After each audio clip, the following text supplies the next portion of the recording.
Hi, and welcome to Happy Fisherman Adventures. I hope, I dream, I wish to catch a big fish, and I do it when I can. I'm a happy fisherman, and I do it when I can. I'm a happy fisherman.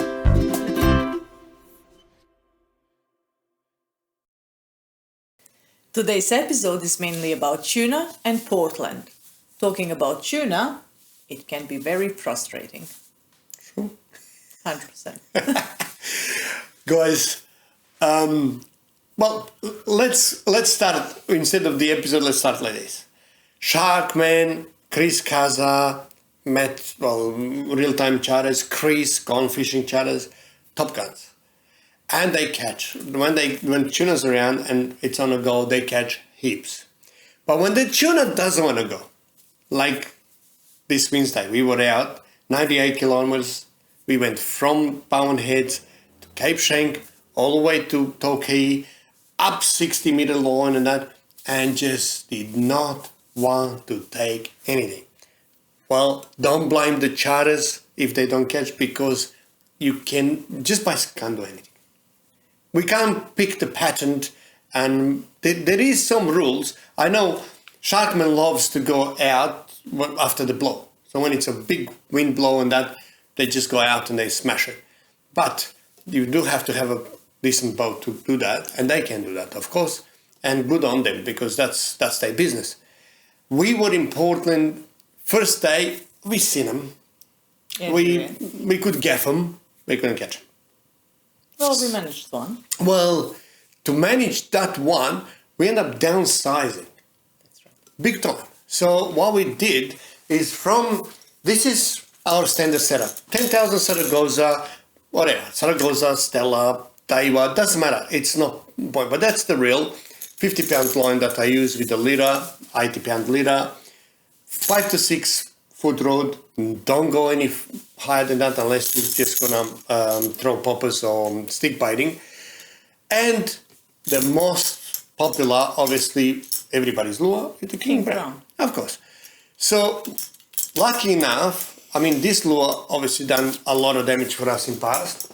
Friend of mine, now they call Bust Right, and he makes this quality skirts. So you can use something like this, and I love because of the single hook. I absolutely hate the treble. I had them in my knee, I had them in my hand, I had enough of them. So single hook, and it's actually a better hookup riding. It is. Every time we hook up a fish on a single hook, most likely we land it. When we got it on a treble and the tuna jumps in the air, she spits it out. Mm-hmm. So change your trebles to hook up to singles on your Halcos or Apalas or whatever you use. But we love these particular things. Now, when this doesn't work, you have to downsize. And this is what we did. I mean, the most popular is the white bite. Again, Bust Right. That's the most popular lure when you downsize, because it imitates the white bite, and she's awesome. 3 to 4 inch, whatever it is. It just works a mint. But we didn't have any of those, so we used a Pakula skivvy. Yeah. And this one's come in packet of 3 or whatever, and you apparently supposed to daisy chain. Don't worry about that. We just put it. I just put it on a 80-pound leader. Don't go any less, because the fish is quite big at the moment. It's 30 kilo fish. So yeah, and just a 6 or 7 size hook. Size hook, yeah. And there you go. So this, as you're going to see in our video, did the damage. So we keep downsizing, and this one actually did the damage for 2 days. You can even go smaller. The bug. It's called the bug. Again, Pakula, it's even smaller, 2 to 3 inch, whatever it is. It's very small skirt. So downsizing is rule number 1. Pilchard. You can feed pilchard. So hook, unweighted hook, let it go and feed the pilchard in the water. Hopefully it's going to work. But there is days like Wednesday, that you can do anything you want. Unless you got a dynamite in your hand, you're not going to catch fish. You're not going to land any. Don't try the dynamite, police everywhere. Oh, yeah, we copped it. That's another thing. We have to show the area. Yes. Remember this, 3 nautical miles from the rip. So when you out of the rip, there is a circle on your sounder that goes from Canberra Reef all the way around, and it's called 3 nautical miles. You must wear a jacket, okay? If not, you're going to find the hard way, like we did. No, they were friendly. They were, but... They were okay. And then you have to, when you cross Bowen, obviously the Bowen River, when you get out, you must have a jacket on. Doesn't matter how the size of the boat. Actually, it doesn't matter what bar. Any bar you have to wear. That's right. Life jacket. So, anyway, let's just see the first video, and we're gonna continue talking after. Here we go. Beautiful afternoon, and we are ready to go to Portland. This trip, me, Mima, Ovi, and Will. Since we moved to Clifton Springs, I thought it's going to be a shorter, obviously, distance to Portland than from Point Cook, but tell you what, it's the same. 4 hours. We were ready and we were pumped up to get some tuna. We heard from my friend Brett Reeds that just the day before the tuna went nuts. But every day is different. So, doesn't matter. As we got there, Will had the job to actually set up the lures and do all the things he does. But in the meantime, he had to put up with Ovi. Early morning, it was still dark. Ovi went, got us some coffee, and we were ready to go and chase some tuna. Standard setup, king brown, lumo, and some skirts. Well, let's hope it's gonna be a good day.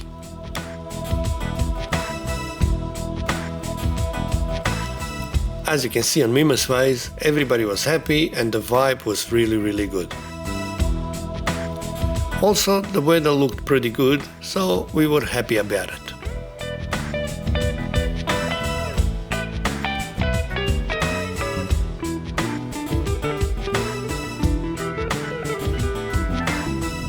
By 7 o'clock in the morning, we launched and we were on the way to Minerva Reef. Normally, this time of the year, we fish Minerva Reef in about 15 to 18 meters of water, chasing tuna. Also, this time of the year, there is a lot of kingfish around. So on the other boat, you can see our friend Matt Sinney, he went chasing kingfish.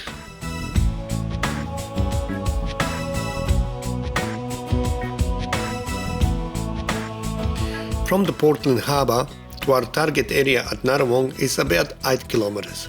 There was not much bird life or anything around, so we started trolling blind. In this area, you normally can see some ripples or fish surface a bit, or you can actually see some birds action or something, but there was nothing around. So this kind of trolling, we call it blind trolling. I did have my 2 Halco lures at the very back, and then I had 2 skirts 20 to 25 meters each side of the boat, and they were actually very, very small skirts. Next moment, the small green Lumo Pacula, well, the skippy, actually took off. Now in this situation, normally we give the rod to Ovi, to Will, or anybody else that's actually guest on our boat. But we made a new rule. The first fish, either me or Mima gonna bring in. Somehow, the drag on this reel was very, very loose. So this fish took nearly 300 meters of my line. I do have to tell you that I was nearly puffed out by the time I brought this fish in. Anyway, on our boat, it's always a teamwork. Someone's filming, someone's driving the boat, someone's gaffing the fish, so everybody has a job to do. So this time Mima was the skipper, and just keep in mind, keep the fish always on the side of the skipper so the skipper can see where the fish is and can drive around it. As you can see, Mima was doing a great job bringing the fish on that particular side. Then this fish saw mine and Will's face and say, "Bugger this, I'm out of here." so it made another run, but we managed to hold on to it. As it got closer to the boat, he made a few more circles, and then Will grabbed the leader and actually managed to land this fish.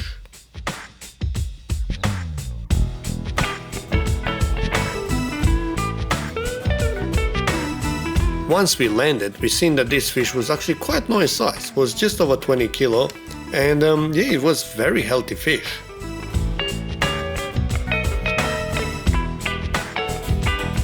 As we landed this fish, we did some quick high fives, and first thing first, you must bleed the fish. Tuna is actually really nice to eat if you actually treat it properly. So to do the right thing, you bleed it straight away, you put it on the ice, and it's gonna be magnificent after. Then quickly we recouped, we put all the rods back in, and we were hoping for more action. As you can see here, we were halfway between Narrawong and the anchorage. Then we had another small run. Now this time it was a pike, and this pike took a Halco 190 lure, which is actually nearly as big as him. Will quickly landed this fish and we just kept trolling, we didn't stop here. And yeah, it's funny how such a small fish takes such a big lure. Then we saw some more surface action. So we did a circle around it, and in meantime, on the same loom or skirt, we actually got a salmon. So once we realized that that's salmon, we start playing with the light gear. In no time we could see salmon busting everywhere. So I took my locks, which is about 2 to 6 kilo rod, and we were casting soft plastics, just a small white soft plastic, and we were catching one after the other. And I can tell you, on a small rod like that, they actually real fun. The salmon actually was quite big, between 2 to 4 kilos. Here you can see Mima and Will were on the fish, and yeah, the fish was going bananas, so they have to swap the side. Mima lost her fish to start with, but Will managed to land another one.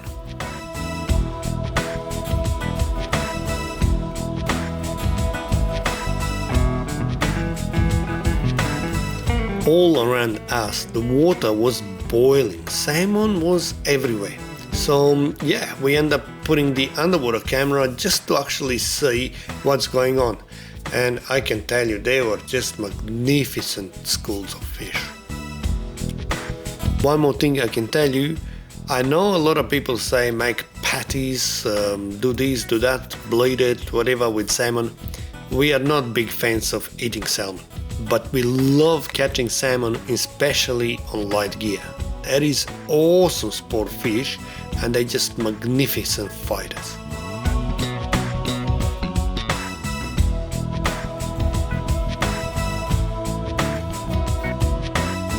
We normally catch them on small, white, soft plastic. I know a lot of people use the laser lures, they use the slugs, whatever you name it, but the small, soft plastics always worked for us. And yeah, we kept a couple, and after that we start actually trying them back.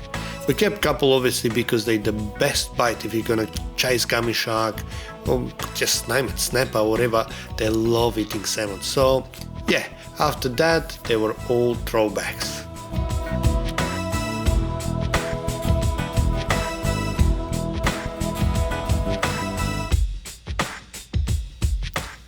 We were quite surprised to see how much salmon was all around us. It was a big footy ground and very, very thick, like a lot of fish out there.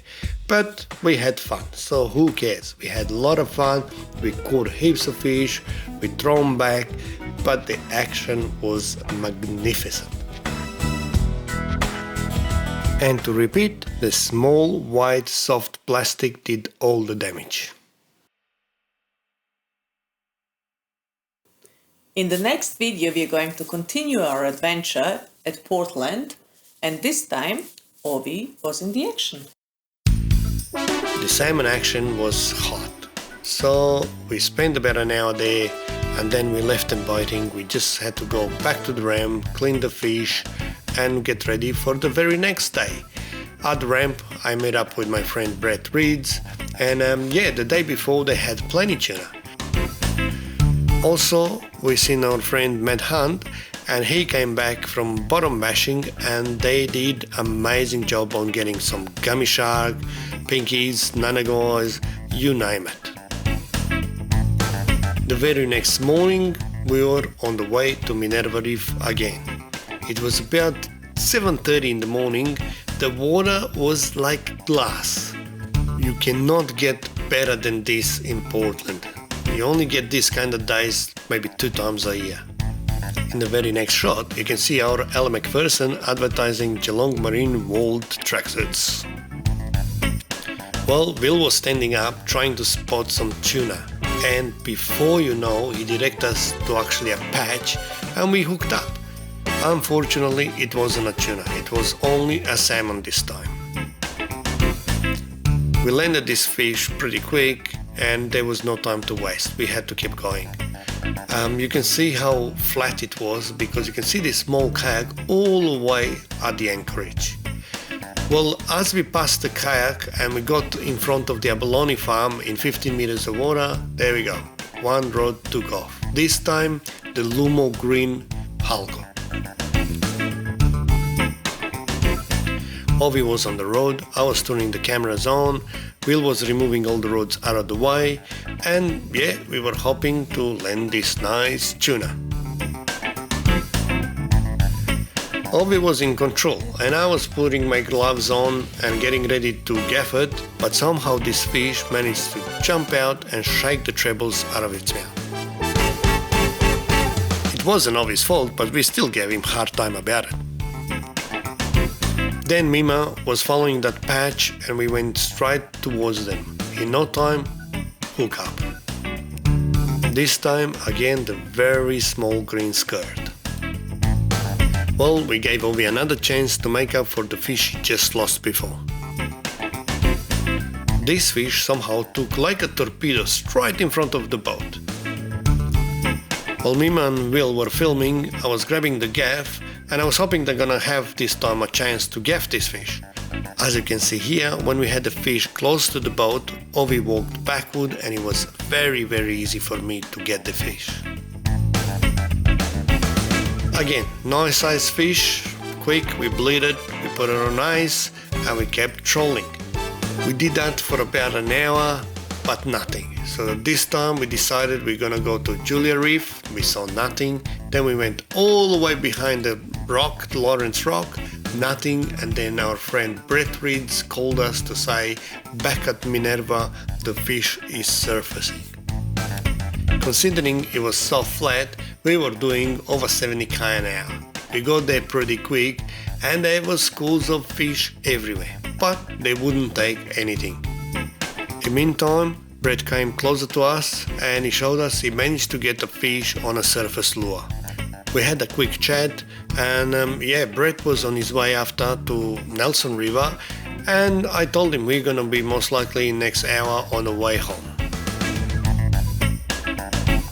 By lunchtime, we were back at the ramp, packed up, and we were back on the way to Clifton Springs.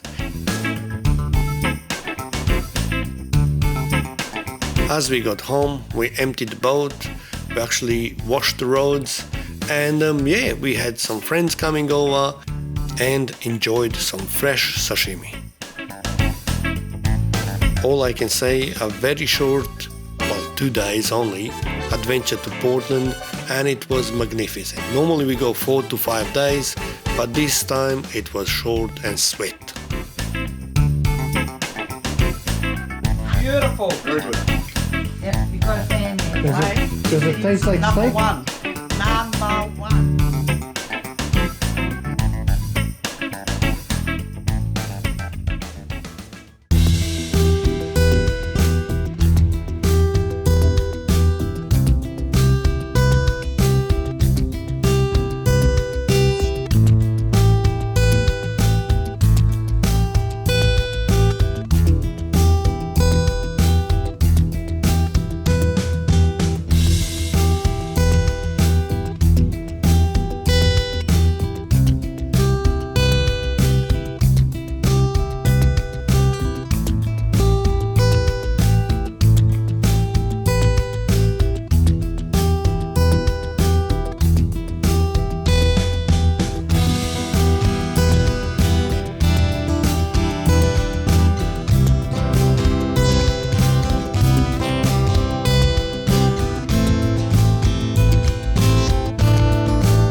Well, where is the fish? There is still some snapper around Corario Bay, the Geelong Harbour, but they have moved mainly to the 20-metre mark. Yeah, they've So gone they're deeper. Yeah. They've gone deeper, yeah. And there is heaps of gummies around. Yeah. We've been doing really good on garfish. We've been doing really good on King George whiting around the ammunition pier. Yes. So on the other side, with Point Wilson and that, give it a go. Portsea, even around the Cape of Sound and all that stuff, there is quite a bit of squid at the Squid, yeah. moment. Queenscliff as well. Yeah, Queenscliff, but it's on and off. So you can't say it's consistent and it's squid's there. It just comes on and off.